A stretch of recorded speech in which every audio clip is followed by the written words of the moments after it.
नमस्ते हमारे रेलवे की तैयारी करने वाले प्यारे से भाइयों। रेलवे एनटीपीसी एग्जाम के लिए कमर कस लीजिए। कुछ ही दिनों में आपका पेपर है प्यारे दोस्त। और सबको पता है गणित में कौन से सवाल आने वाले हैं। बस तुम करते ही तो नहीं हो। जो सवाल रेलवे ऑलरेडी 2 साल से लगातार पूछ रहा है वही मटेरियल दोबारा से एनटीपीसी के पेपर में परोसा जाएगा।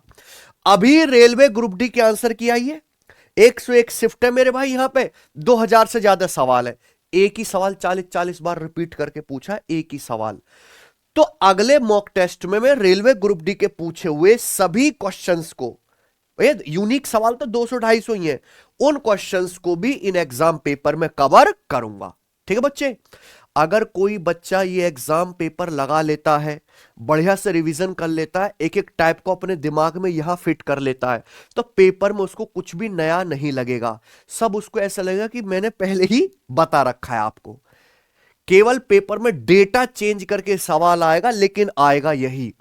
बहुत लिमिटेड सवाल रेलवे के एआई के पास है और वही उनको बार बार घुमा फिरा के देता रहता है। इसलिए मैं बार बार वही सवाल कराता हूं। नए की जरूरत ही नहीं है, ना नया कंटेंट है रेलवे के पास प्रीवियस ईयर में, ना नया कुछ करना है। जो है उसी को 10 बार करो। ठीक है, आई ना बात समझ में।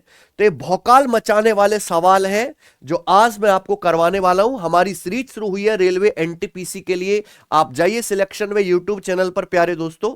एग्जाम पेपर हमने करवाना शुरू कर दिया। एग्जाम पेपर 1 ऑलरेडी हो चुका है और आज की क्लास में रेलवे एनटीपीसी का बेस्ट 30 क्वेश्चंस का एग्जाम पेपर सॉल्व करेंगे।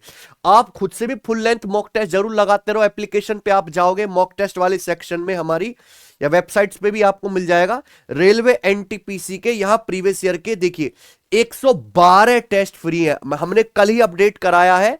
2025 में ग्रेजुएट लेवल की 47 शिफ्ट डली हुई है और 2025 में जो अंडर ग्रेजुएट 12th लेवल का एनटीपीसी का पेपर हुआ था उसकी सभी की 45 शिफ्ट भी हमने यहां पे डलवा दी है, अपडेट करवा दिया आपके डिमांड पे। ठीक है बच्चे। रेलवे ग्रुप डी की जो मेरे दोस्तों अभी आंसर की आई है, ये भी जो है शिफ्ट बहुत जल्द टाइप होके, है ना, फिर उनकी प्रूफ रीडिंग होके वो भी बहुत जल्द ग्रुप डी की भी फ्री में डलवा दूंगा। तो आप यहां से मॉक टेस्ट लगाओ। बताओ, पहले बच्चे को खरीदना पड़ता था 500-500 रुपए के टेस्ट, आज आप फ्री में सारे के सारे लगा सकते हो। फिर भी आप नहीं करे तो धिक्कार है भाई साहब, बड़ा वाला धिक्कार। ठीक है, तो मेहनत करो और पढ़ो गजब तरीके से। चलिए शुरू करते हैं। कॉपी पेन लेके बैठो, मेरे साथ साथ एक एक सवाल सॉल्व करना और कमेंट करके जरूर बताइएगा कि आपने 30 में से खुद से कितने सवाल ठीक कर लिए। पेपर का लेवल मॉडरेट टू डिफिकल्ट है।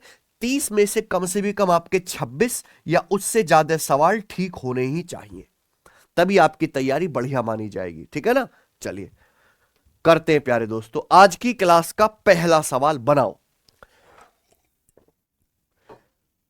ट्राउजर बेचने वाली एक दुकान पर ऑफर के तहत ग्राहकों को 7 पतलून की खरीद पर 4 पतलून मुफ्त मिल रहे थे। तो बताइए ग्राहक को मिलने वाली छूट ज्ञात कीजिए। एक दुकान पे ऑफर चल रहा, 7 ट्राउजर खरीदो और 4 घर को फ्री ले जाओ। ठीक है बच्चे, तो एक तरह की छूट ही, तो कितने परसेंट की छूट है बताइए। तो प्यारे भाई साहब, 7 पतलून खरीदो और घर को 4 फ्री ले जाओ, यानी कि दुकानदार टोटल कितने ट्राउजर दे रहा है आपको? 11। दुकानदार ने टोटल 11 ट्राउजर दिए, जिसमें से आपसे कितने का पैसा लिया है? 7 का। 7 खरीदने को कह रहा है यार, और फ्री कितने दिए? टोटल 11 ट्राउजर दिए, जिसमें से 4 फ्री है, तो डिस्काउंट कितना हो गया? 4/11। और 1/11 क्या होता है? 9.09%, है ना। तो 4/11 क्या आएगा? 4 से गुणा। तो 4 से गुणा करेंगे तो आएगा 36.36%। Option number A. बिल्कुल बेसिक सा सवाल था। आप बोलोगे हाँ जी sir. The ratio of the length of two corresponding sides of two similar triangle is 19:15. The ratio of the areas of these two triangle in the order mentioned. दो समरूप त्रिभुज है, उनकी संगत भुजाओं की लंबाई का अनुपात कितना है? 19:15। तो आपसे पूछा इन दोनों समरूप त्रिभुजों के एरिया का रेशियो क्या होगा। भाई एरिया का जो रेशियो होगा वो करस्पॉन्डिंग साइड, जो संगत भुजाएं हैं, उसके रेशियो का स्क्वायर होगा। भुजा नापते हैं सेंटीमीटर में, एरिया नापते हैं सेंटीमीटर स्क्वायर में, स्क्वायर कर दो। तो 19 स्क्वायर स्क्वायर 361, 15 का स्क्वायर 225। Option number A. कोई दिक्कत है? यही आता ही यही है मेरे भाई, ठीक है। रेलवे का पेपर होता 100 शिफ्टों में है, पर उनको निचोड़ के देखा जाए तो मुश्किल से 5-10 शिफ्ट ही हैं, वही बार बार फेंक दी जाती हैं, ठीक है जी। आओ, एक दुकानदार 3500 रुपए में एक साइकिल खरीदता है और उसे 20% डिस्काउंट पर बेचता है, अच्छा, जिससे कोई लाभ या हानि नहीं होती, तो साइकिल का मार्क प्राइस क्या है बताइए। बढ़िया सवाल है। रेलवे एनटीपीसी 12th लेवल 2025 का, एक दुकानदार 3500 रुपए में एक साइकिल खरीदता है, यानी कि साइकिल का क्या है बच्चों, कॉस्ट प्राइस लागत मूल्य है। तो साइकिल खरीदने के बाद वो साइकिल का एक एमआरपी फिक्स करता है ना, नहीं पता एमआरपी क्या है, ये पूछा है। फिर मार्क प्राइस पे कितना डिस्काउंट देता है, 20%। 20% डिस्काउंट पे देता है, जिससे उसे कोई लाभ या हानि नहीं होता। देखिए डिस्काउंट किस पे दिया जाता है बच्चों, मार्क प्राइस पर, है ना। 20% की फ्रैक्शन वैल्यू कितनी है, 1/, यानी कि अगर साइकिल का मार्क प्राइस 5 है तो 5 पे 1 का डिस्काउंट देता है, तो साइकिल बेचता कितने में, 4 में। आप बताओ मेरे प्यारे भाई, अगर साइकिल को बेचने से ना तो उसे कोई लाभ हुआ ना ही हानि हुई, इसका मतलब क्या है कि उसने साइकिल को लागत मूल्य पर ही बेच दिया। जितने रुपए में साइकिल खरीदी 3500 रुपए, उतने ही दाम में बेच दिया कि नहीं।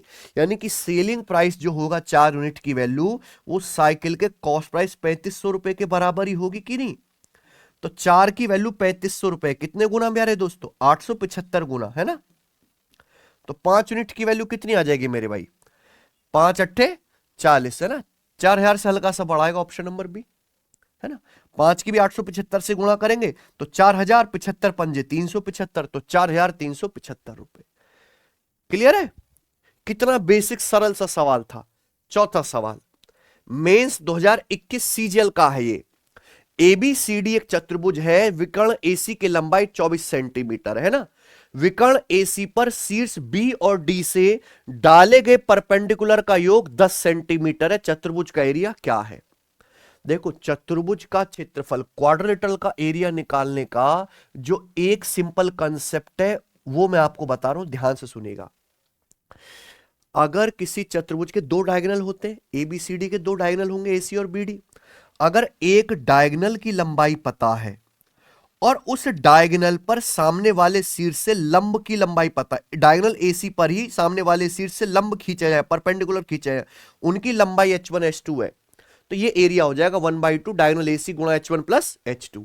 और यहां पे डायरेक्ट दिया है कि एक चतुर्भुज है, उसके विकर्ण एसी की लंबाई कितनी है, 24 सेंटीमीटर, और विकर्ण एसी पर सामने वाले शीर्ष बी और डी से जो लंब डालते हैं उन परपेंडिकुलर का योग 10 है, यानी कि h1 प्लस h2 डायरेक्ट क्या दिया है, तो एरिया क्या आ जाएगा 240/2, यानी कि 120 सेंटीमीटर स्क्वायर। कोई डाउट? तो कॉन्सेप्ट पता है तो आप ऐसे सवालों को उड़ा ले जाओगे। आइए, तेजस gets double the amount in 9 years when invested at compound interest compounded annually। तेजस को हर 9 साल में पैसा डबल मिल जाता है अगर वो कंपाउंड इंटरेस्ट पर इन्वेस्ट करता है, यही है ना। बोला कितने सालों में यह 32 गुना हो जाएगा, in how many years will the amount become 32 times itself. मैं भी बोर हो गया हूं इन सवालों से, है कितनी बार कराऊं मैं इन चीजों को। मुझे एग्जाम में बना दिया जाए, मैं नए सवाल इजाद करूंगा देश में, ठीक है जी। पर क्या करूं, फिर तुम फेल हो जाओगे तो कुछ नहीं बेटा, कंपाउंड इंटरेस्ट का बड़ा बेसिक सवाल है कि तेजस को क्या है मेरे प्यारे भाई, हर 9 साल में पैसा दुगना हो जाता है, हर 9 साल में इन्वेस्ट की गई राशि कितनी हो जाती है, 2 गुना। पूछा कितने सालों में, 32 गुना हो जाएगा। 32 का मतलब क्या होता है, 2 की पावर 5, 2 दूनी 4 दूनी 8 दूनी 16 दूनी 32, 2 की पावर 5 कितने साल में हो जाएगा भाई, दुगना होने में 9 साल लग रहे हैं, तो 2 की पावर 5, पावर 5 गुना होने में समय भी 9 का 5 गुना लगेगा, यानी कि 45 साल। आइए, ठीक है जी। आपको बेसिक से पढ़ना है पूरा सिलेबस, और आप टारगेट कर रहे हो कि रेलवे का जो 2026 की भर्तियां हैं, अभी ये तो 2025 का पेपर है ना, अभी रेलवे ग्रुप डी 2026 होना बाकी है, NTPC graduate level 12th level 2026 का नोटिफिकेशन आएगा, उसके पेपर होंगे, और आरपीएफ कांस्टेबल, आरपीएफ एसआईबी इस बार रेलवे बोर्ड ही कराएगा। तो इन सभी एग्जाम की तैयारी एक रेलवे फाउंडेशन बैच में एक ही जगह हम सब टीचर्स आपको कराएंगे, बहुत थोड़ी सी फीस में आपको 2 साल की वैलिडिटी के साथ ये बैच मिल जाएगा। लाइव प्लस रिकॉर्डेड क्लासेस है मेरे भाई। 5 महीने लगता है रेलवे की तैयारी को अच्छे से करने में, अगर आप सारे सब्जेक्ट पढ़ते हो, और उसके बाद आपको रोकने वाला कोई नहीं है। लेकिन बच्चा क्या आधी अधूरी टूटी फूटी निचले स्तर की तैयारी करके जो है जाता है, फिर पेपर में मुंह की खाता है, फिर रोता है। तो वो गलती ना करें, बढ़िया से पढ़ें एक बार टिक के। चलिए अगला सवाल, सवाल नंबर क्या है आपके सामने यहां पर 6। बनाओ।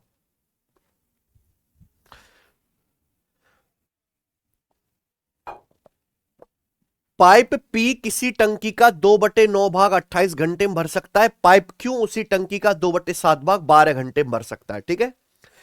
पी और क्यू दोनों को 6 घंटे के लिए चालू रखा जाता है, फिर दोनों को बंद कर देते हैं। फिर पाइप आर को अकेले चालू किया जाता है, जो टैंक के पानी को 8 घंटे में खाली कर देता है। तो पूछा है तीनों पाइप पी क्यू आर मिलकर खाली टैंक को कितने समय में भर सकते हैं। अच्छा सवाल है, वायरल सवाल है, बहुत बार पाइप एंड सिस्टम का एक क्वेश्चन आया है। तो प्यारे दोस्तों यहां पर दो पाइप है पी और क्यू, ये दोनों भरने वाले हैं ना। बताए कि पाइप पी 2/9 टंकी भरता 28 घंटे में। अगर पूरी टंकी 9 है तो 9 में से 2 भरेगा 28 घंटे में, 14 गुना है ना। तो पूरी 9 टंकी भरने में कितना समय लगेगा? 9 का 14 गुना यानी कि 126 घंटे। ऐसी क्यों के लिए निकालो। क्यों 2/7 टंकी 12 घंटे में भरता है। अगर पूरी टंकी 7 लीटर की है तो 2 भरता है 12 घंटे में, कितने गुना? 6 गुना। तो क्यों पूरी टंकी कितने टाइम में भरेगा? 7 का 6 गुना 42 घंटे में। क्यों पूरी टंकी भरेगा? 42 घंटे में। तो आप टंकी की कैपेसिटी क्या मान लीजिए मेरे दोस्तों? 126 और 42 का एलसीएम। तो 126 और 42 का एलसीएम तो 126 ही आ जाएगा ना। आसान है। तो पाइप पी 126 यूनिट 126 घंटे में भरता, 1 घंटे में कितना भरेगा? 1। क्यों 126 यूनिट 42 घंटे में भरता, 1 घंटे में कितना भरेगा? 3। ये दोनों पाइपों की एफिशिएंसी आ गई, ये है ना।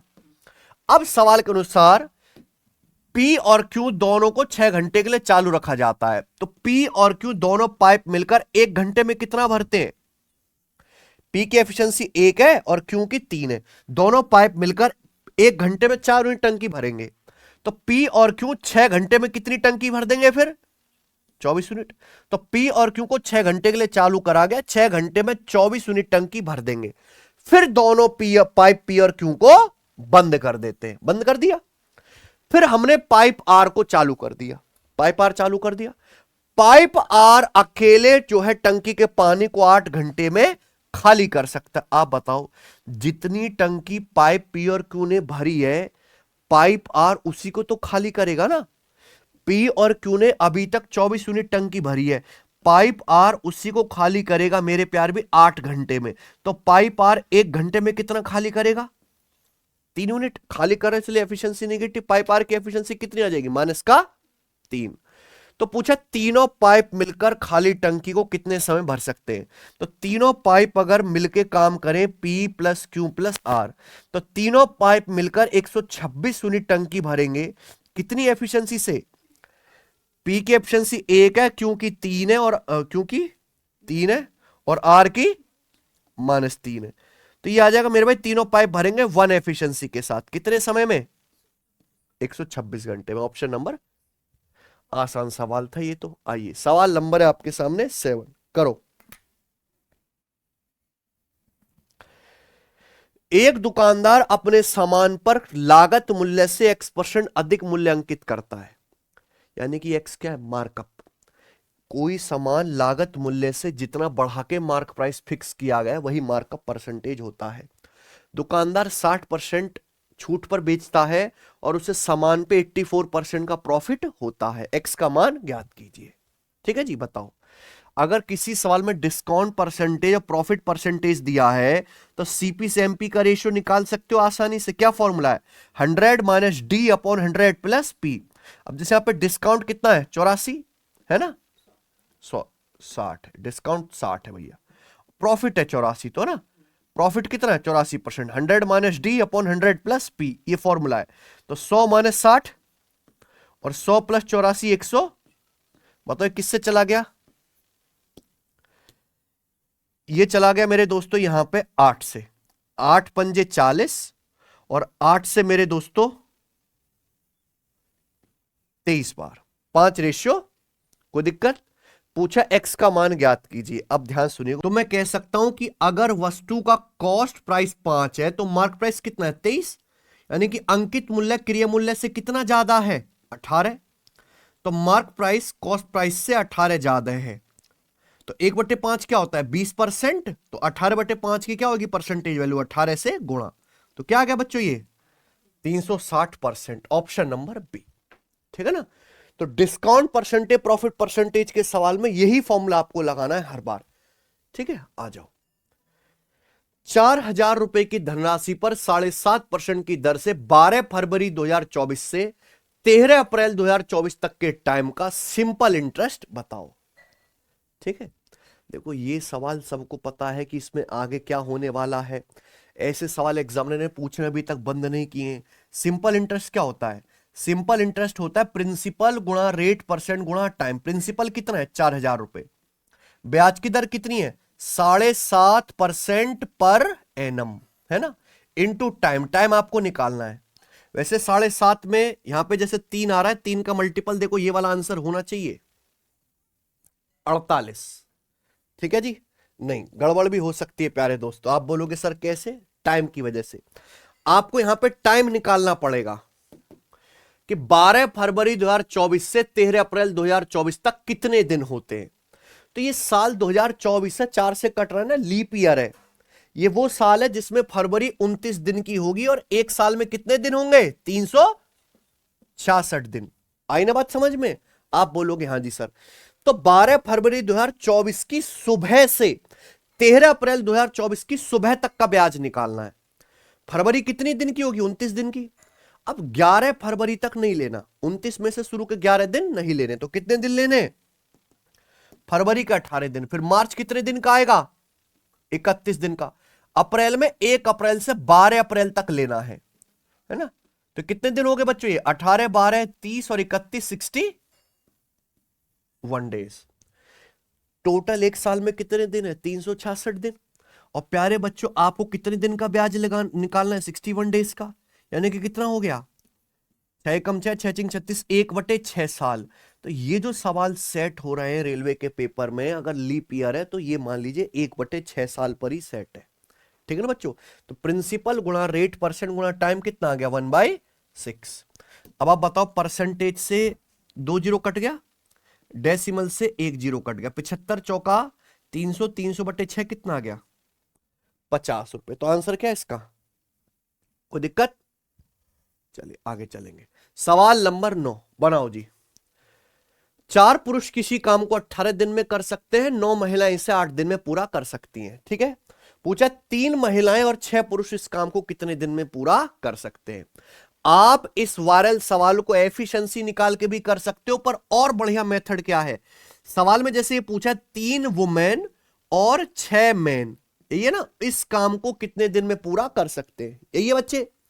तो बेटा यही निकाल लो ना कि 3 महिलाएं काम कितने दिन में करेंगी, 6 पुरुष काम कितने दिन में करेंगे। जैसे सवाल में ये बोल रखा है 9 महिलाएं काम कितने दिन में कर सकती हैं? 8 दिन में। 9 वुमेन एक काम 8 दिन में करती हैं। तो मैं आपसे जानना चाहता हूं 3 महिलाएं उसी सेम काम को कितने दिन में करेंगी? बताओ। वर्क क्या होता है? मैन गुणा डेज इक्वल कर दिया, तो बताओ कितने दिन में करेंगी? 24 दिन में। तो 3 महिला उस काम को 24 दिन में करेंगी। बेसिकली गुणाई तो आपको सेम करना है। 9 महिलाएं 8 दिन में, 9 8 72, 3 महिलाएं 24 दिन में, 3 गुणा 24 72, है ना। 4 पुरुष करते हैं 18 दिन में, 18 चौक 72। तो 6 पुरुष कितने दिन में करेंगे? 12 दिन में, 12 6 72। तो 6 आदमी करेंगे मेरे दोस्तों 12 दिन में। ये 3 महिलाएं और 6 पुरुष मिलकर कितने दिन में कर लेंगे? 12 से तो कम ही लेंगे ना। अगर ये 24 दिन में कर रहे हैं, 12 दिन में कर रहे हैं, तो सब लोग मिलकर तो 12 से कम ही दिन लेंगे मेरे प्यारे भाई, ये तो आएगा नहीं। ठीक है बच्चे, और 6 से कम ही आएगा। आंसर क्या होना चाहिए? ठीक है, 4 दिन नहीं आएगा, क्या आएगा? 8। 8 क्यों? अगर मान लो दोनों के दिन 12 12 होते तो मिलके कितने कर लेते? 6 दिन में। लेकिन एक आदमी ज्यादा टाइम ले रहा, तो आंसर भी 6 से ज्यादा आएगा। सॉल्व भी कर सकते हो। 24 और 12 का एलसीएम टोटल वर्क क्या आएगा? टोटल वर्क हमने 24 मान लिया, तो इनकी एफिशिएंसी कितनी आ गई 1, और इनकी एफिशिएंसी आ गई बच्चों 2। तो ये लोग मिलकर करेंगे 1 + 2 3 एफिशिएंसी के साथ, तो 24 यूनिट वर्क करने में कितना टाइम लगेगा 8 दिन, है ना। तो ये तरीका है मेरे प्यारे भाई, ये आपको लिखने की जरूरत नहीं है, सिंपल ही हो जाएगा 1 स्टेप में, ठीक है ना, बिना एफिशिएंसी के। आओ, एक व्यापारी अपने सामान पर लागत मूल्य से 40% अधिक मूल्य अंकित करता है और 45% का डिस्काउंट भी देता है, उसका लॉस परसेंटेज क्या है। इससे आसान कुछ है क्या पूरी दुनिया में।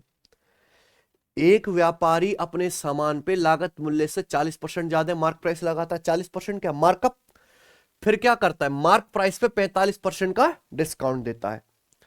पूछा लॉस परसेंटेज क्या होगा, प्रॉफिट परसेंटेज हो या लॉस परसेंटेज हो, मार्कअप परसेंटेज और डिस्काउंट परसेंटेज का सक्सेसिव होता है। व्यापारी ने अपने सामान पर सीपी से 40% ज्यादा मार्क प्राइस फिक्स करा है, फिर मार्क प्राइस पे 45% डिस्काउंट दिया है, तो लॉस परसेंटेज क्या आएगा 40 और -45 का सक्सेसिव, यही आएगा ना, 40 - 45 - 40 × 45 बटे 100। क्लियर है, आप बोलोगे हाँ जी सर बिल्कुल सही, कोई प्रॉब्लम नहीं है। अब आप बताओ 40 - 45 कितना आ गया, माइनस का 5 माइनस 40 × 45 क्या हो गया 1800, 1800 को 100 से भाग करेंगे कितना 18, तो -5 और -18 आ गया -23%, तो कितना लॉस होगा 23% का लॉस होगा, ऑप्शन नंबर डी। 100 मान के भी आप इस सवाल कर सकते क्योंकि डेटा आसान है ना। आ जाइए 11वां सवाल है त्रिकोणमिति रेलवे एनटीपीसी का, प्रीवियस ईयर बताइए। Sine A -2 sine cube A upon 2 cos cube A minus cos A plus under root cosec square A -1 का मान ज्ञात कीजिए। देखिए ऐसे सवालों में सीधे फॉर्मूले हैं, ये एक फॉर्मूला है डायरेक्ट, यहां भी फॉर्मूला बन रहा है, तो यहां सीधा फॉर्मूला ही लगाइए आप। जैसे साइन ए -2 साइन क्यूब ए, क्या कॉमन आ जाएगा ऊपर से साइन ए कॉमन आ जाएगा, तो प्यारे बच्चों क्या बचेगा ब्रैकेट में 1 - 2 साइन स्क्वायर ए, ये बचेगा। नीचे है 2 cos cube A minus cos ए, तो क्या कॉमन आएगा कॉस ए कॉमन आएगा, ब्रैकेट में क्या बचेगा 2 कॉस स्क्वायर ए -1, ठीक है, और प्लस ये क्या है under root cosec square A -1, cosec square A -1 क्या होता है cot square A, cosec square A -1 क्या होता है कॉट स्क्वायर ए, कॉट स्क्वायर ए का अंडर रूट क्या होता है बच्चों कॉट ए होता है कि नहीं। अब आप बताइए क्या ये ऊपर नीचे से सेम चीज है, कट नहीं जाएगी। cos 2a का फॉर्मूला याद है आप लोगों को, ग्रुप डी में बहुत सवाल आए ट्रिग्नोमेट्री के।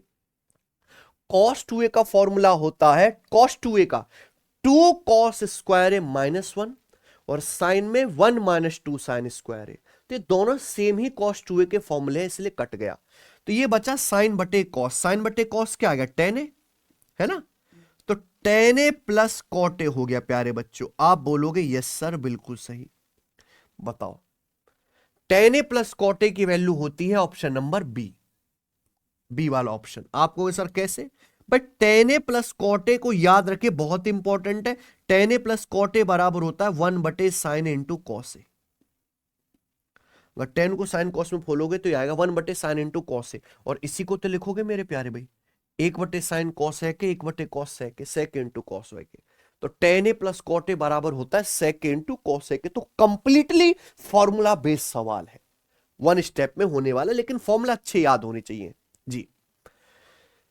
एलजबरा का क्वेश्चन √x -1 बटे √x बराबर है √7, तो आपसे पूछा x³ प्लस 1 बटे x³, ठीक है ना भाई, तो यहां क्या है बच्चों प्लस, तो आपको √x से पावर 3 में जाना है, तो पहले क्या करो इसका स्क्वायर, पहले क्या करोगे बेटा स्क्वायर, जब आप स्क्वायर करोगे तो √x से ये पहले तो रूट हट जाएगा, बीच में क्या हो जाएगा प्लस, बीच में प्लस हो जाएगा ना, तो x प्लस 1 बटे x क्या आएगा मेरे प्यारे भाई के स्क्वायर प्लस 2, ध्यान से सुनिएगा, माइनस से प्लस में जाएंगे स्क्वायर करके, तो फॉर्मूला क्या है के स्क्वायर प्लस 2 √7 का स्क्वायर 7 + 2 यानी कि 9, तो x प्लस 1 बटे x की वैल्यू क्या आ गई 9। ये कंप्लीटली फॉर्मूला बेस्ड सवाल है, याद होना चाहिए। अब आपको पावर 1 से पावर 3 में जाना है ना, प्लस से प्लस में ही, अगर x प्लस 1 बटे x की है, एक्स प्लस 1/x है तो एक्स क्यू प्लस 1/x का फॉर्मूला है भाई के क्यू माइनस 3 के, के क्यू माइनस 3 के। फॉर्मूला नहीं पता तो सवाल भी नहीं होगा। तो 9 का क्यूब 729, 729 में से 27 घटाएंगे तो 700, ऑप्शन नंबर बी। ठीक है ना। चलो बताओ अगला सवाल, सवाल नंबर 13। 8%, 16% और 3% की 3 लगातार छूट के बाद मार्क प्राइस का प्रभावी मूल्य प्रतिशत ज्ञात कीजिए दशमलव के 2 स्थानों तक। आपको सवाल पढ़ के सवाल समझ में आ रहा है क्या कह रहा है? Find the effective price percentage of the marked price after 3 consecutive discount of 8%, 16% and 3% rounded up to 2 decimal places। गजब सवाल है। अगर किसी वस्तु पर 8, 16 और 3% की 3 लगातार डिस्काउंट दी जाए तो मार्क प्राइस कम हो जाएगा। तो मार्क प्राइस की वैल्यू कितने परसेंट रह जाएगी, ये सवाल है। जैसे मार्क प्राइस 100 रुपए, 100 रुपए पे आप 40 रुपए का डिस्काउंट देते हो तो मार्क प्राइस कितना रह जाता है? 60 रुपए, यानी कि ओरिजिनल का 60%। ये पूछा है कि 3 डिस्काउंट देने पर मार्क प्राइस की वैल्यू कितने परसेंट रह जाएगी, इफेक्टिव वैल्यू क्या होगी। ऑप्शन देखिए, ऑप्शंस काफी ज्यादा नजदीक है, ओनली 1% का फर्क है, 1 का भी नहीं है, हाँ तो है कि नहीं बच्चे। तो आपको काफी नजदीक कैलकुलेशन करनी है, तो पहले आप ये पता लगा लो कि इफेक्टिव डिस्काउंट कितना है कि नहीं बच्चों। 8, 16 और 3% की मेरे प्यारे भाई 3 लगातार छूट के बराबर सिंगल छूट क्या है कि नहीं भाई। अब बताओ आपको क्या नेट डिस्काउंट निकालना आता है? अब मैं इनकी फ्रैक्शन बना के तो नहीं करूंगा ना मल्टीप्लाई करके, क्योंकि इनकी बड़ी गंदी बनेंगी। क्या है बेस्ट फॉर्मूला? फॉर्मूला लगा लेते हैं। 8, 16 और 3 के बराबर सिंगल डिस्काउंट क्या आएगा? पहले तीनों को जोड़ो, 8, 16, 24, 24 और 3 27 माइनस, फिर 2 की गुणा, 8 गुणा 16 128, 16 तिया 48 और 8 तिया, तो 128 प्लस 72 कितना आ जाएगा? 128 प्लस 72 200 हो गया। ठीक है बच्चे, तो 200 को 100 से भाग करना है, क्या आ जाएगा? 2। आई ना बात समझ में भाई? 2 गुणा करो, 8 गुणा 16 128, 16 तिया 48 और 8 तिया 24, 48 24 72, 128 प्लस 72 200। 200 को किससे भाग करना है? 100 से। 2 आ गया प्लस, फिर तीनों की गुणा, तीनों की गुणा करेंगे मेरे भाई, 16 अट्ठे 128, 128 तिया 384, 384 को आप लोग किससे भाग देंगे? 10,000 से, तो 0.0384 ये आ गया ना। तो 27 में से 2 घटाएंगे, कितना आ गया प्यारे दोस्तों? ये आ गया 25.03, यानी कि अप्रोक्स 25% ही आ गया ना। ये 0.03 को इग्नोर कर सकते हो, ठीक बच्चे। तो 25% आ गया, अप्रोक्स 25.0384 आएगा करीब, है ना। या फिर अप्रोक्स लिख लूं, एग्जैक्टली काफी नजदीक, तो 25.04% के करीब आ जाएगा ये, है कि नहीं। ओके, यानी कि ये नेट डिस्काउंट आ गया। आपसे पूछा मार्क प्राइस की इफेक्टिव वैल्यू। आप ये देखो, मान लो जैसे वस्तु का अंकित मूल्य कितना है? 100 रुपए। अगर 100 रुपए पर आपको डिस्काउंट मिला है 25.04 का, तो उसकी वैल्यू मार्क प्राइस कितना रह जाएगा फिर आपका? 74.96 रह जाएगा ना अप्रोक्स। यानी कि 100 रुपए का मार्क प्राइस रह गया 74.96, यानी कि कितना? 74.96% अप्रोक्स। समझ रहे बच्चों? तो बढ़िया सवाल है, आधे बच्चे तो लैंग्वेज में ही कंफ्यूज हो जाएंगे। 14वां सवाल आपके सामने डायग्राम दिया है, सर्कल का सवाल है, एक्स का मान ज्ञात कीजिए, बताइए, करो जल्दी से। ये एक सर्कल है, सर्कल के बाहर पॉइंट पी है, पॉइंट पी से यहां तक टी तक क्या खींचिए? टेंजेंट। और पी ए बी क्या है? सर्कल की छेदक रेखा, सीकेंट, जो सर्कल को ए और बी पे यहां पे कट कर रही है। तो देखते पता लगना चाहिए कि सवाल होगा सर्कल की टेंजेंट सीकेंट प्रॉपर्टी से। अगर किसी वृत्त के बाहर पॉइंट पी से टेंजेंट खींची जाती है पीटी, तो पीटी का स्क्वायर क्या होगा मेरे प्यारे भाई? ये छेदक रेखा है पी ए बी, तो पी से ए तक की गुणा पी ए और गुणा पी बी। ये केवल आपको इसमें वैल्यू रखनी है बेटा। अब बताओ, एक्स बताना है, टीपी स्पर्श रेखा है जिसकी लंबाई है 15 सेंटीमीटर, पीबी है 2x प्लस 3, पीए कितना है? 9। तो यहां जो है टीपी की लंबाई कितनी दी है? 15। तो 15 का स्क्वायर 225 बराबर पीए कितना है? 9। और पीबी कितना है 2x प्लस 3। ये आ गया ना भाई। तो 9 से 225 कट गया, कितनी बार प्यारे दोस्तों? 25 बार। तो 25 माइनस 3 बराबर 2x। तो 22 आ गया 2x, x आ गया 11 सेंटीमीटर। ठीक है। टीपी की लंबाई दिया tangent on point T 15 centimetre. Value सीधी सीधी दी है, आपको उसमें रख देनी है। आगे चलिए सवाल नंबर 15। 24 गुणा 16 गुणा 10 सेंटीमीटर विमाओं वाले एक ठोस घनाभ को पिघलाकर 4 सेंटीमीटर भुजाओं वाले छोटे ठोस घन बनाए जाते हैं, है ना।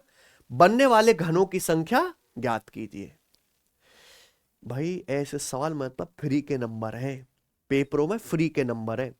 एक बड़े घनाभ को पिघलाकर छोटे छोटे घन बनाए 4-4 सेंटीमीटर साइड वाले। तो बताओ कितने घन बनाए जा सकते हैं। आपको वॉल्यूम आयतन को बराबर कर देना, जब भी हम पिघलाएंगे आयतन बराबर कर दो। ठीक है। कितने घन बनाए जाएंगे? हमारे पास एक क्यूबॉइड है जिसकी डायमेंशन दी है, तो उसका वॉल्यूम क्या आएगा? सीधा दे रखा है L गुणा B गुणा H। अब इसको पिघला के छोटे छोटे क्यूब बनाए जाते हैं 4 सेंटीमीटर भुजाओं वाले। तो एक क्यूब का वॉल्यूम क्या आएगा मेरे दोस्तों? 4 का क्यूब, है ना। तो टोटल क्यूबॉइड के वॉल्यूम को एक क्यूब के वॉल्यूम से डिवाइड कर दी, है ना। इतने घन बनेंगे कि नहीं? घनाभ के टोटल वॉल्यूम को एक क्यूब के वॉल्यूम से क्या कर दो? भाग दे दो, सिंपल सा। तो 4 का क्यूब क्या आ जाएगा? 64। तो 16 चौका 64 और 240/4 कितना आ गया? 60। इसका आंसर है ऑप्शन नंबर बी। सवाल नंबर है 16। एनटीपीसी ग्रेजुएट लेवल 2025 का बनाइए। ए की प्रेजेंट एज का 9 गुना और बी की प्रेजेंट एज के 8 गुने का योग 29 साल है। बी की प्रेजेंट एज का दुगुना ए की प्रेजेंट एज के दुगुने से 20 साल अधिक है। यही है। अब से 6 साल बाद ए और बी की एज का योग कितना होगा? ये सवाल प्रॉब्लम ने जिसके जो है ये रेशियो वाले क्वेश्चंस नहीं है, यहां आपको इक्वेशंस सॉल्व करनी पड़ती हैं। ठीक है बच्चों। प्रीवियस ईयर में बहुत सवाल है। सवाल में क्या बोल रखा है? ए की प्रेजेंट एज, मान लो ए की प्रेजेंट एज ए है और बी की जो प्रेजेंट एज है मैंने मान लिया बी है। तो सवाल क्या कह रहा?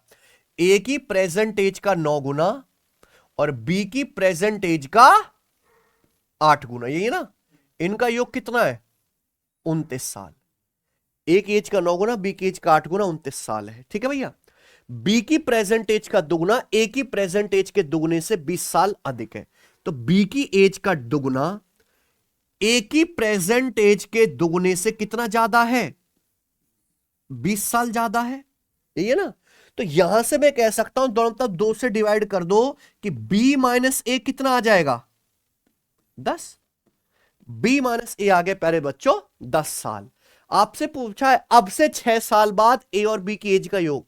तो प्रेजेंट में ए और बी की एज पता करो ना पहले।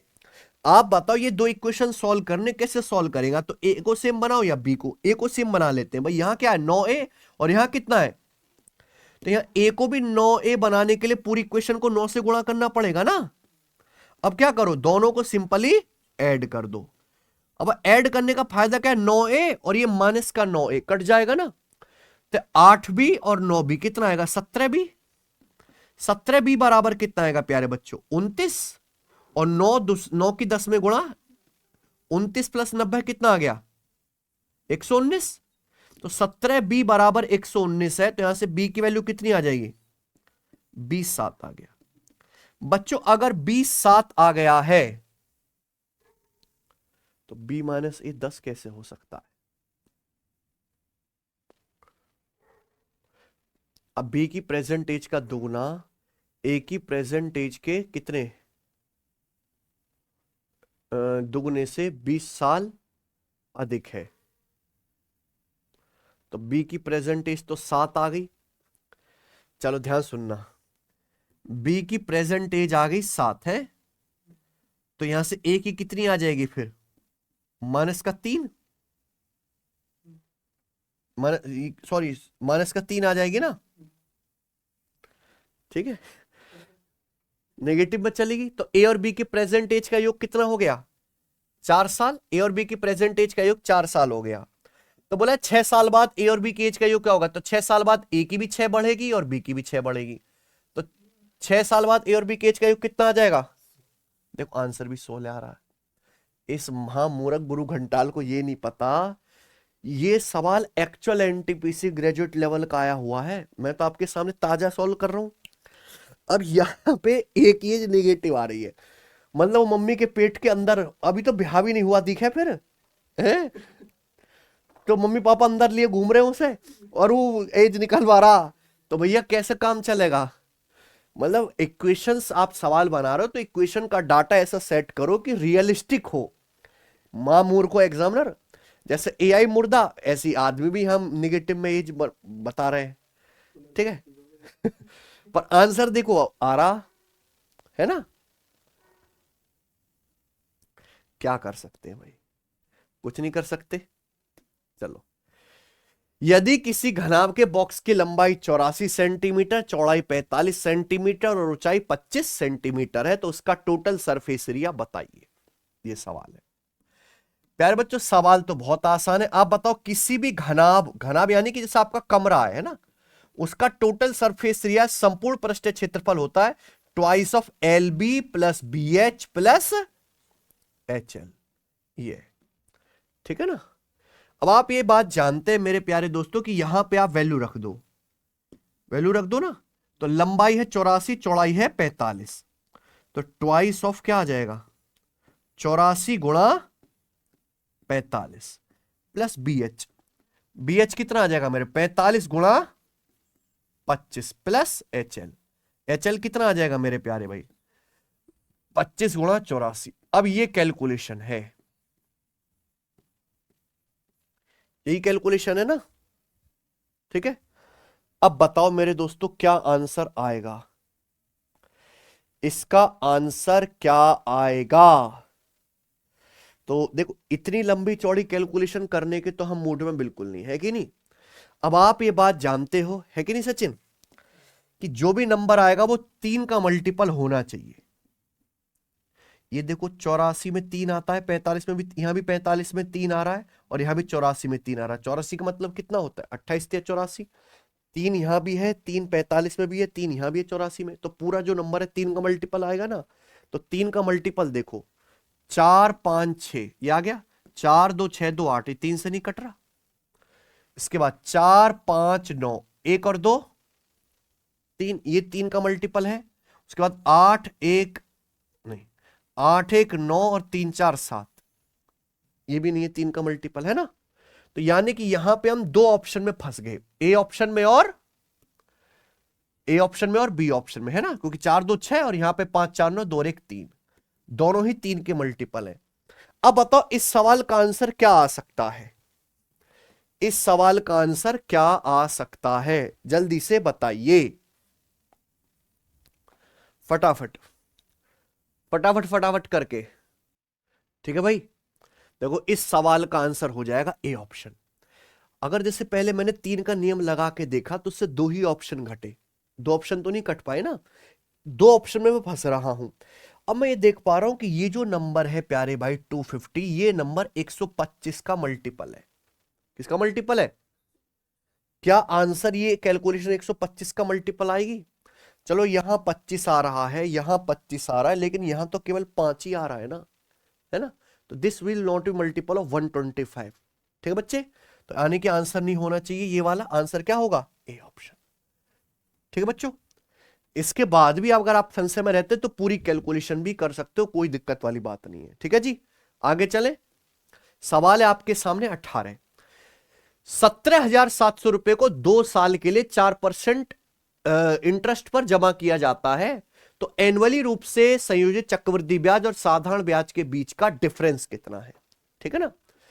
17,700 रुपए को 2 साल के लिए जमा किया जाता है 4% पर एनम के सिंपल इंटरेस्ट पर। आपसे क्या पूछा है, 2 साल के सीआई और 2 साल के एसआई का डिफरेंस। ये बच्चे अगर ब्याज की दर 4% पर एनम है तो 2 साल के सीएसआई का डिफरेंस आएगा आर स्क्वायर बटे 100%। अगर ब्याज की दर R% पर एनम है तो 2 साल की सीएसआई का डिफरेंस आर स्क्वायर बटे 100% होता है, यानी कि 0.16%। यह आ गया परसेंटेज में। आपको बताना है आंसर रुपए में ना, तो प्रिंसिपल है 17,000 700। तो 17,700 रुपए का आपको 0.16% निकालना है और यहां परसेंटेज से 2 जीरो कट जाएगा, यानी कि 177 की आपको गुणा गुणा करनी है 0.16 से। ठीक बच्चे, अब बताओ 177 की आपको 0.16 से गुणा करनी है जी। पहली बात तो अगर इसको 160 भी मान ले या इसको 180 भी मान ले, है ना, तो 180 की 0.16 में गुणा करके कितना आता है मेरे प्यारे भाई, 180 और मेरे प्यारे भाई ये 288 के करीब आता है, यानी कि 28.8 से हल्का सा कम आना चाहिए। तो आंसर क्या आएगा, बी। ठीक है, दूसरी बात कि 16 से, आंसर तो एग्जैक्ट है ना, डेसिमल के बाद 2 डिजिट, अगर 16 से गुणा करें तो आंसर 16 का मल्टीपल होगा या 8 का मल्टीपल होगा। 8 से ये नंबर नहीं कटता, 8 से के नंबर 4 से भी नहीं कट रहा, क्योंकि लास्ट में क्या आ रहा है 62, 62 4 से नहीं कटता ना, ये वाला नंबर 4 से कट रहा है, ये आंसर होना चाहिए। ये नंबर 42 है, ये भी नहीं कट रहा 8 से। अगर किसी नंबर में 16 से गुणा कर रहे हो तो वो नंबर 16 से भी कटेगा, 8 से भी और 4 से भी, ये दोनों नंबर 4 से नहीं कट रहे। इतना छोटा आंसर होगा नहीं मेरे भाई। ठीक है बच्चे, तो आंसर क्या आ जाएगा, बी ऑप्शन। ठीक है, हमेशा कैलकुलेशन कैसे करनी है आपको, ऑप्शन की हेल्प से, पूरा नहीं करना होता है। कौन सा अनुपात निम्नलिखित में से सबसे बड़ा है, बताओ। Railway NTPC graduate level CBT 2 के पेपर का सवाल है भाई ये। ठीक है, क्या क्या अनुपात है यहां पे, एक है 13/40 है भाई, दूसरा है 23/45 और ये तीसरा है 19/43 और चौथा है 20/38। ये तो 2 से कट गया ना, ये 10/19। इनमें बताना है कौन सा सबसे बड़ा है। ये सारे ही जो रेशियो है या फ्रैक्शन है सब 1 से छोटे हैं, क्योंकि छोटी संख्या को किससे भाग दे रहे हो, बड़ी संख्या से। अब देखो 2 रास्ते हैं, या तो आप इन सबको डिवाइड करके इनकी अप्रोक्स वैल्यू निकाल लो, बड़ा छोटा आ जाएगा, या फिर आप देखो मेरे प्यारे भाई कि जैसे 40 है, 40 का आधा क्या होता है 20, तो ये लिखा हुआ 13 यानी कि आधे से कम है। ये है 45, 45 का आधा होता है 22.5, ये 23 यानी कि आधे से ज्यादा है, आधे से कम हो गया, हटाओ इसे। ये लिखा हुआ 43, 43 का आधा कितना होता है 21.5, 21.5, ये लिखा हुआ है 19, ऊपर आधे से कम लिखा हुआ है, आधे से कम है कि नहीं, 19 है, 19 का आधा होता है 9.5, ये लिखा हुआ मेरे प्यारे भाई यहां पे 10, यानी कि ये लिखा हुआ आधे से ज्यादा। तो 2 ही ऑप्शन है यहां पे, 2 ही फ्रैक्शन है जो आधे से बड़ी है, तो जो 2 आधे से छोटी है वो हटा दिया। क्लियर है कि नहीं, यही 2 फ्रैक्शन है मेरे प्यारे दोस्तों जो हाफ से क्या है, बड़ी है 0.5 से, कि 45 का आधा 22.5 से बड़ा लिखा है 23, 19 का आधा 9.5 से बड़ा लिखा हुआ है 10। अब बताओ इनमें कौन सी बड़ी होगी। देखो बड़ी छोटी बताने कोई कंफ्यूजन ना रहे, आप ऐसे क्रॉस मल्टीप्लाई कर लो, 23 गुणा 19 कितना आएगा, 460 से 23 कम 437।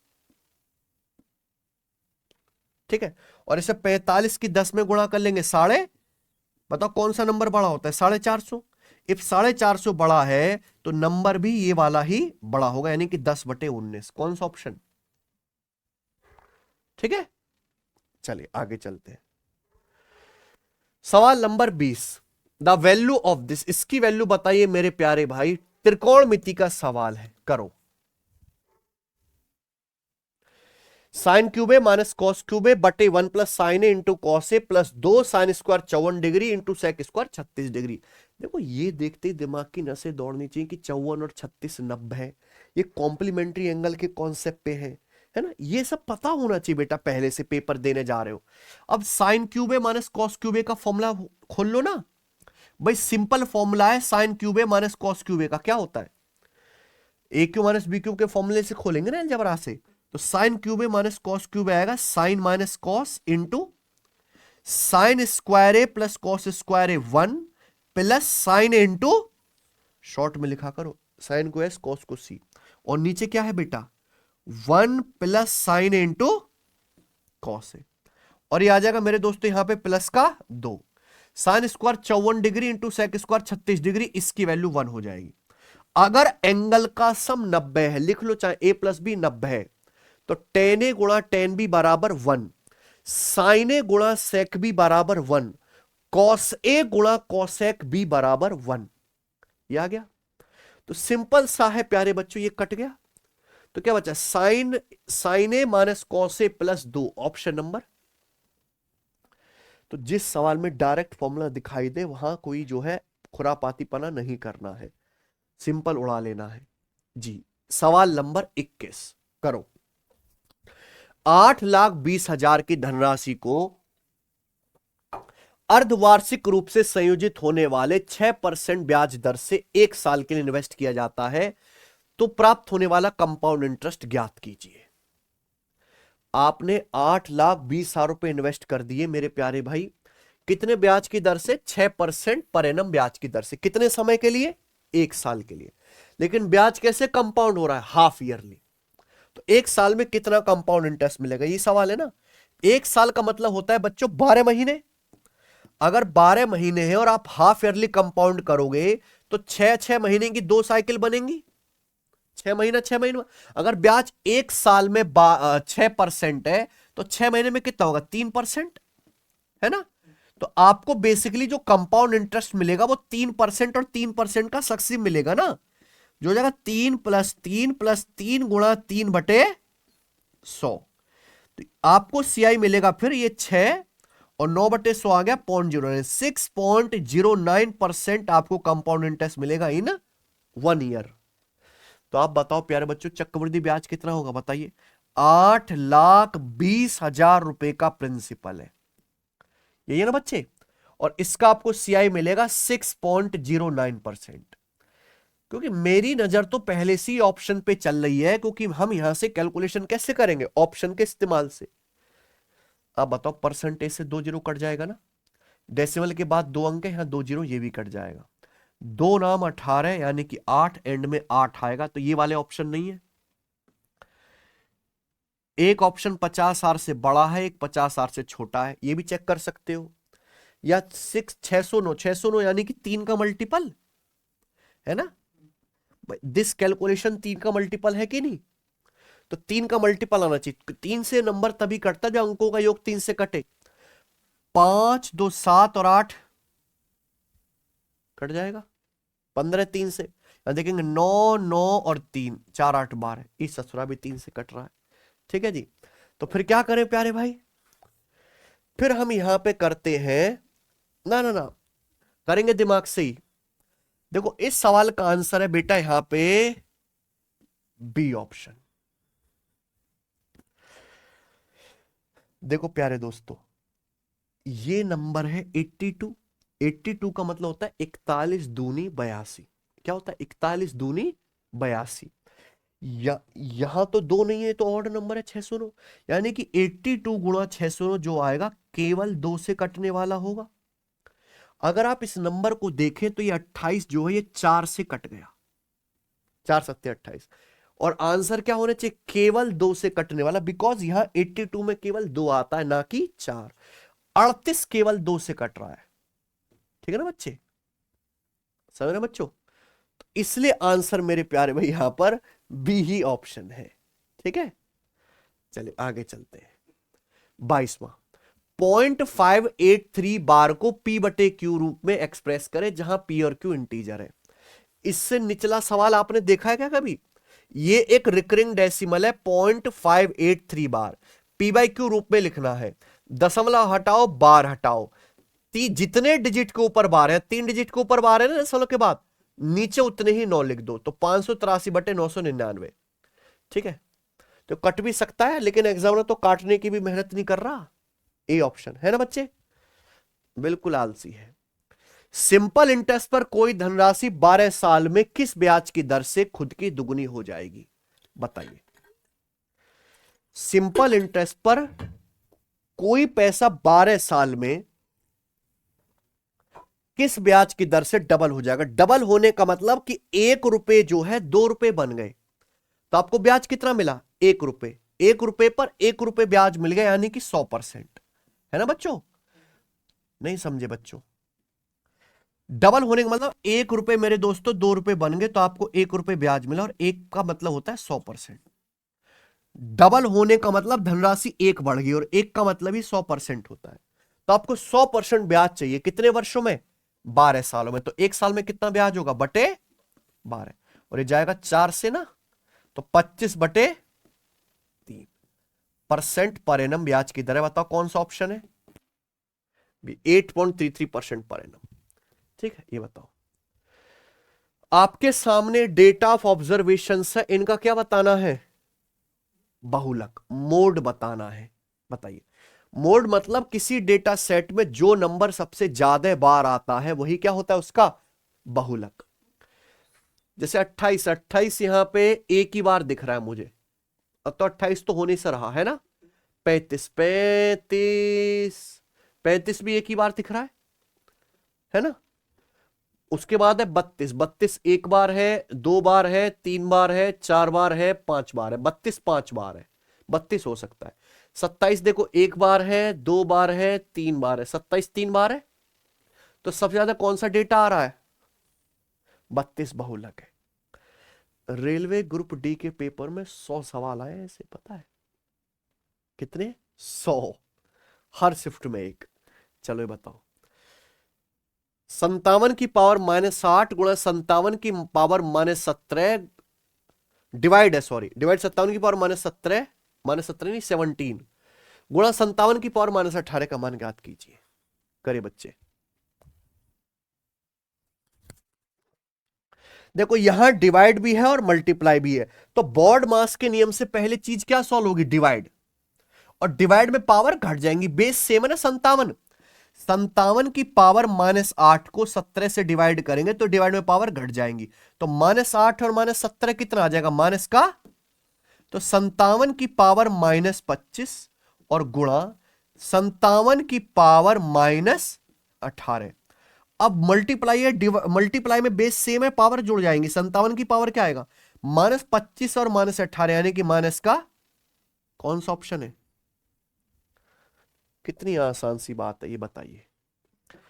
सवाल है आपके सामने प्यारे दोस्तों 26, टाइम एंड वर्क का। ए 24 दिन में काम पूरा कर सकता है, बी 28 दिन में कर सकता है।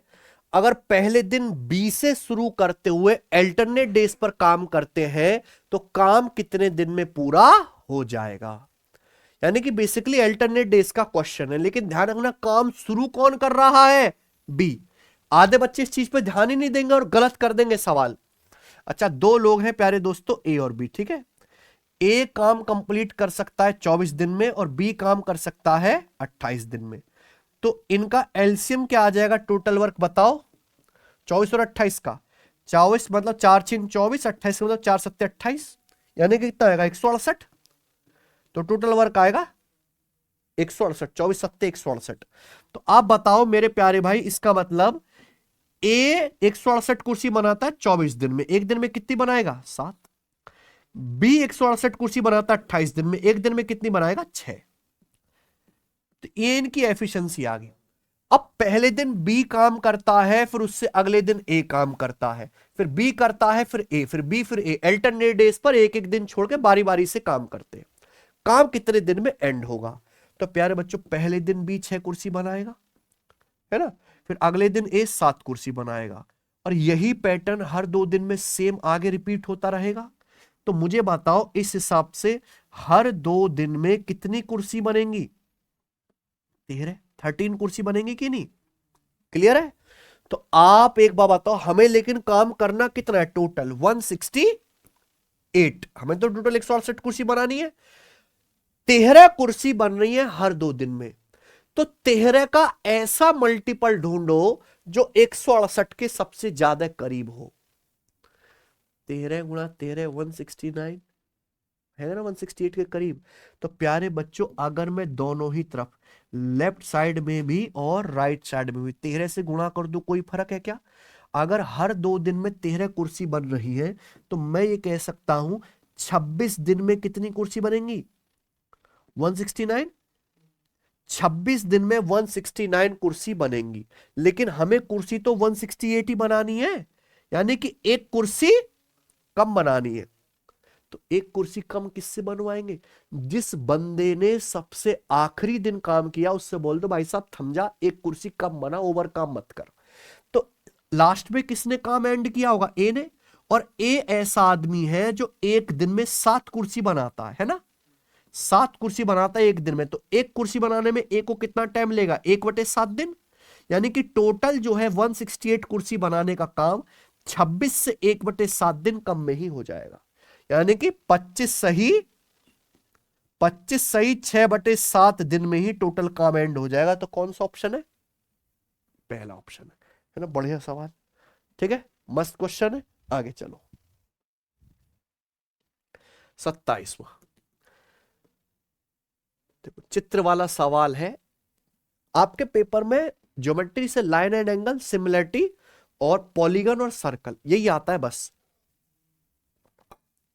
डायग्राम में ए बी और सी डी दो पैरेलल लाइन है, तो ए बी और सी डी ये दो लाइन आपको पैरेलल दिख रही हैं ऐसे, ठीक है। पी क्यू जो है उनकी ट्रांसवर्सल लाइन है, देखो यहां ए बी को एम पे काट रही है, यहां सी डी को एन पे। बोला है P M B 50 degree, P M B का माप पूछा है, सॉरी पी एम बी का माप तो पूछा है, ये वाला एंगल आपसे पूछा है, ये दिया है 50 डिग्री। सबको समझ में आया? चित्र में ही दिया है। बताओ बच्चों, भाई अगर ये एंगल 50 डिग्री है तो सेम ये एंगल भी 50 डिग्री होगा। ये होंगे करस्पॉन्डिंग एंगल यानी कि संगत कोण। अगर दो लाइन समांतर है, ये तिर्यक रेखा है, तो एक जैसी पोजीशन पे ये जो एंगल रखा हुआ है 50 डिग्री और ये जो एंगल है मेरे दोस्तों, ये दोनों सेम होंगे ना 50-50 डिग्री के। लेकिन पूछा ये स्ट्रेट लाइन है, तो 180 में से 50 घटा देंगे, कितना बचा? ऑप्शन एकदम लल्लू सवाल है कि नहीं, ये बताइए। 10.6 मीटर लंबी सीढ़ी दीवार के सहारे टिकी हुई है और यह सीढ़ी जमीन से 30 डिग्री का कोण बनाती है। दीवार पर सीढ़ी कितनी ऊंचाई तक पहुंचेगी? मान लीजिए मेरे प्यारे भाई ये जमीन है ना, और ये जो है एक मोटी सी दीवार है ना, कोई दिक्कत? अब इस दीवार पे हमने जो है ये एक सीढ़ी टिका दी, ठीक है बच्चे। तो दीवार पर यह सीढ़ी इस तरीके से टिकी हुई है। आगे बात समझ में? यह सीढ़ी जमीन से कितने डिग्री का कोण बनाती है? 30 डिग्री का। कितनी लंबी सीढ़ी है? 10.6 मीटर लंबी सीढ़ी है। तो पूछा दीवार पर सीढ़ी कितनी ऊंचाई तक पहुंचेगी? जमीन यहां है, जमीन से दीवार तक सीढ़ी यहां हाइट तक पहुंच रही है, हाइट आपसे पूछा बेसिकली, ये क्वेश्चन मार्क आ गया ना समझ में बच्चों? बताइए। तो ये बेटा स्पेशल ट्राइंगल है, 30 60 90 90 है, और ये क्या है? 60 डिग्री। तो स्पेशल कॉन्सेप्ट होता है कि 30 डिग्री के सामने 1 यूनिट, 60 डिग्री के सामने √3 यूनिट और 90 डिग्री के सामने 2 यूनिट। ये रेशियो होता है 30 60 90 में, है कि नहीं बच्चों? यहां पे 2 यूनिट की वैल्यू 10.6 मीटर है, तो 1 यूनिट की वैल्यू आएगी 10.6 का आधा, यानी कि 5.3 मीटर। ये आंसर है ऑप्शन नंबर, बताओ कुछ है ही नहीं इसमें। चलो सवाल नंबर 29वां बनाइए।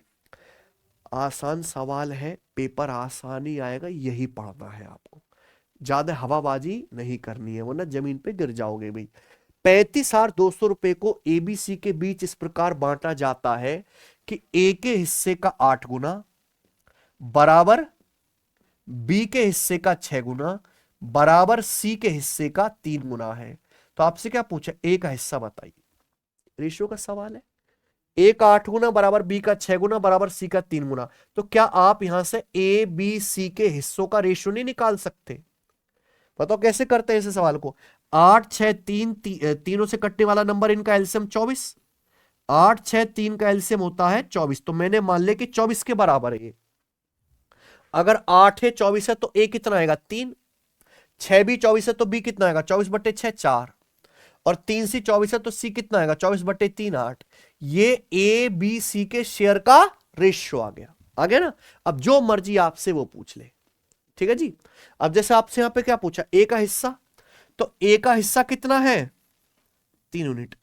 आउट ऑफ टोटल तीनों का कितना है? 3 4 7 और 8, 3/15 आएगा कितने का?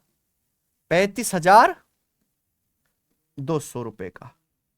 बात खत्म। बताइए, तो 3 से 15 5 बार, 5 से 100 20 बार, तो 352 का 20 गुना कितना आ जाएगा? 7040। ये आ गया ना, 7040 रुपए। Option number D. आगे चलते मेरे भाई, लास्ट सवाल। लास्ट सवाल है आपके सामने, सवाल नंबर 30। बनाइए जी।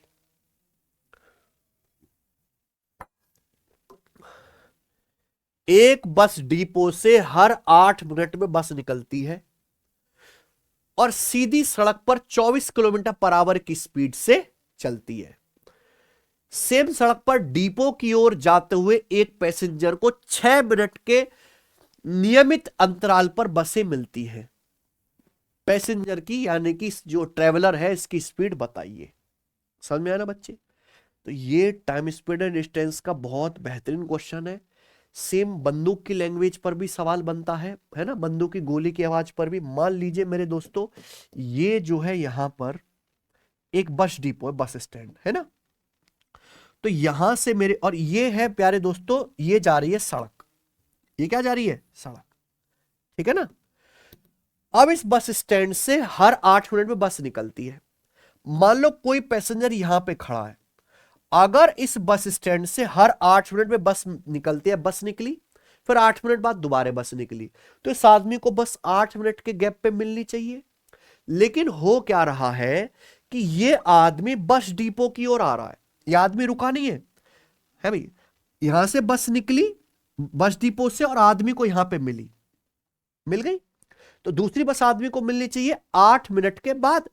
लेकिन आदमी जो है ट्रेवल कर रहा, आदमी कुछ चलते चलते चलते चलते चलते चलते चलते चलते चलते चलते यहां आ गया। यानी कि आदमी कितनी देर तक चलता रहा? 6 मिनट तक। आदमी जो है हमारा 6 मिनट तक चलता रहा है कि नहीं सचिन? कोई दिक्कत है? आदमी 6 मिनट तक चलता रहा और 6 मिनट के बाद उसी आदमी को दूसरी बस मिली। दूसरी बस मिली यानी कि सेकंड बस केवल यहां से यहां तक चल गई, आदमी से मिल गई ना। तो आदमी चला 6 मिनट तक, 6 मिनट के बाद ही ये बस केवल 6 मिनट में यहां से यहां तक पहुंच के आदमी से मिल गई। बताओ, एक्चुअली बस अगर पूरी डिस्टेंस चलती यहां से यहां तक तो कितनी देर में मिलती? 8 मिनट में। लेकिन बस यहां से यहां तक 6 मिनट में आदमी से मिल गई। यानी कि अगर यही बस और आगे जाती यहां से यहां तक है ना, तो इसी बस को ये डिस्टेंस जाने में कितना मिनट लगता? फिर 2 मिनट लगता कि नहीं? तो इसी बस को मेरे प्यारे भाई ये डिस्टेंस जाने में 2 मिनट लगता कि नहीं? तो मैं बात कर रहा हूं मेरे प्यारे भाई केवल इस वाली डिस्टेंस की, फॉर दिस डिस्टेंस। इस सेम डिस्टेंस को जाने में आदमी ने लिया है 6 मिनट और बस ने लिया है 2 मिनट। तो सेम डिस्टेंस जाने में आदमी और बस जो टाइम ले रहे हो, उस टाइम का रेशियो कितना है? 3:1। अगर टाइम का रेशियो 3:1 है तो क्योंकि डिस्टेंस सेम है तो स्पीड का रेशियो उल्टा आएगा, आदमी की और बस का 1:3।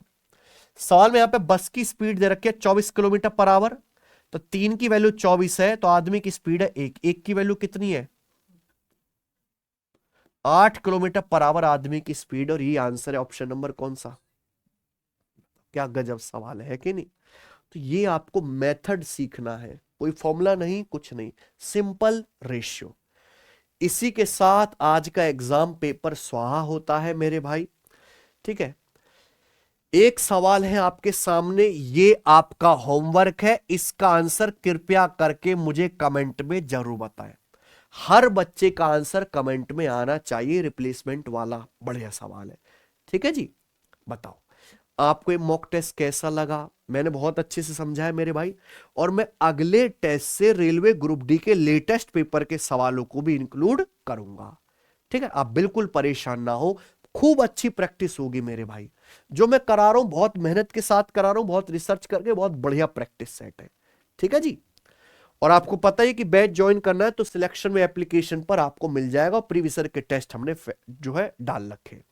आपका फाउंडेशन मजबूत होगा, कॉन्सेप्ट मजबूत होगा, तो ही प्रैक्टिस करने का मजा है, और वो आप यहां से मजबूत कर सकते हैं। ठीक है, चलिए बहुत बहुत धन्यवाद, कल मिलेंगे, नए एग्जाम पेपर सॉल्व करेंगे। बाय।